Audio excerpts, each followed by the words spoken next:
So Jacob Bridgeman just won at the signature event, Genesis Invitational. He was knocking on the door for a while, and I think it's time we analyze his swing and tell you some things that you can take away from his game and just get to know him, because he's obviously a good guy. He was leading the Genesis by 6 heading into the final round, I believe, over Rory. Ended up winning by 1, but nonetheless, he has the game. He already has 3 top 10 finishes this season, and I believe he almost won last week at Pebble Beach. So you know this guy has good game. We're going to take a look at his swing.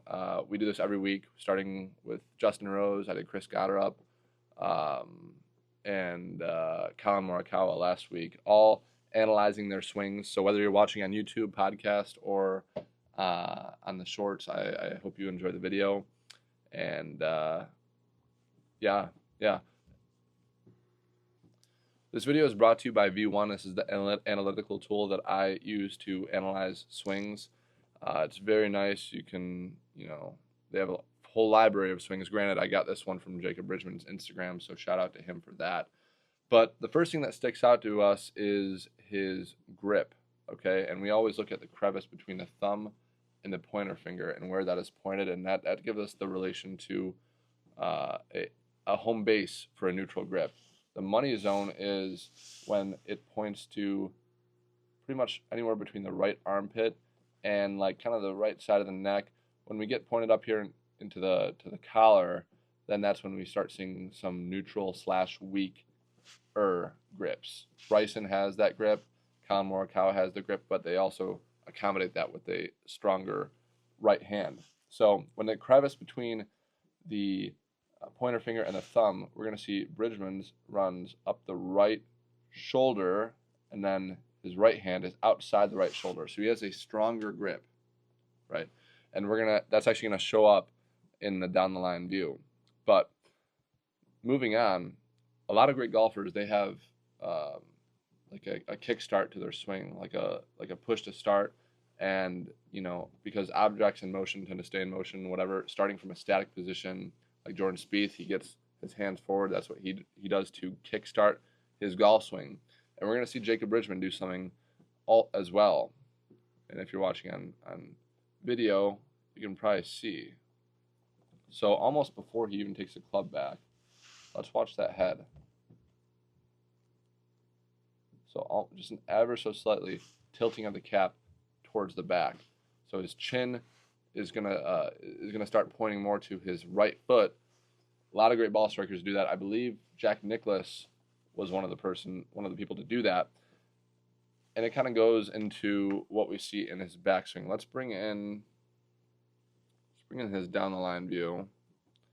This is very nice. I love when golfers post this stuff to their Instagram. What do we see with his grip here down the line? We see still it's strong, but it's in the fingers. Every single pro that I've reviewed has their glove fingers visible from the down the line view. So as we work it up here, let's take a look. Great ball striking position. Club covers the ball. That's something that I'm trying to implement into my own game. Colin Morikawa does it. Justin Rose does it perfectly. Chris Gotterup. All the recent pros do that.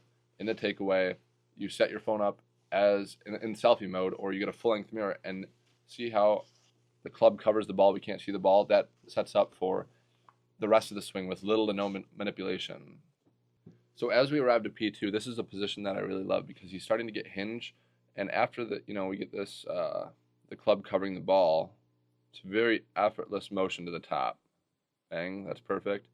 And then at this P2 position, what do we see? We see the club running parallel to the feet. Okay, so many amateurs get the club behind here in no man's land. The proper position, the set position at P2 is when the club is not only matching your spine angle, perfect from Bridgeman, but also running along the lines of the feet. That is splendid. What else do we see? What else do we see from the face-on view? This is just superb. There's separation between his hands and his thigh. He's getting proper width in the takeaway. But he's actually going to complement that with a feeling of compactness. A lot of times we see Jacob Bridgeman and other great ball strikers, they put a towel in between both their arms. Xander Schauffele actually uses a cheat code in his swing. In the tournament, he kind of tucks his shirt into his right armpit to make sure that stays connected and stays compact. But a lot of pros, they just do that. They stick a glove in between their right armpit, or like Jacob Bridgeman, we see he uses a towel underneath both of his armpits to really make sure that the club is staying in front of his body and he's playing from in front of him. So we're going to see a combination of width and compactness. That's dangerous. The width is for the speed. So many amateurs I see have the club still, or their hand still right next to their thigh here. And we know golf works counterintuitively. If we look at the downswing here, this is where his hands are in relation to his body. Then watch this. I haven't even looked at this, but I imagine he gets some nice. So at that same position, let's see if we can get the freeze frame. Look at that. Look at that. Tremendous amount of lag. That's what produces the distance. So many amateurs work in reverse order to where they're narrow in the backswing and then they cast on the downswing. We don't want that. Get wide in the backswing, narrow in the downswing. Much better. Oh, that's just superb. You got to save that. Save that part if you're at home. Get that separation. His arms are pretty much still straight at that P2 position. Wide from him, but his armpits are still tucked. His shoulders are still working in unison with his hands, and everything's out in front of him. Okay, so let's move on. So this is what I mean with compactness and having no wasted motion and combining that, parlaying that with width. See how far his hands are away from his body? They're very extended. His left arm is very straight. Everything's far away from him. And then what does he do in the downswing? He gets compact. He tucks that right elbow into his right rib cage. I love that. So if he had that towel underneath him right now, I would argue that it would still be underneath his right and left armpit. That's really good. You see his trail leg is still braced, and his left leg kind of dips towards the ball a little bit. We see that little gap right there that tells me that he has proper low body turn. And this is why making changes to your grip is so fun, because it can kind of yield some results without even thinking about it. So at the top of his backswing, his club face is actually pretty strong relative to his wrist. That's his wrist angle. That's his club. If you get your swing on video, we know your club is more shut when the club face is pointed towards the sky like that. And square would be matching your lead wrist. Open would be when the club face points more towards the right like that.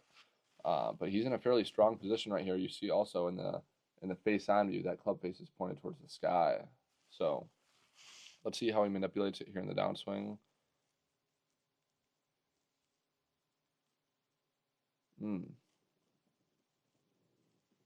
That's just really good. Drops his head, squats down, club running through the hands, running through the arms right there. Looks like he's working a little buttercut right there.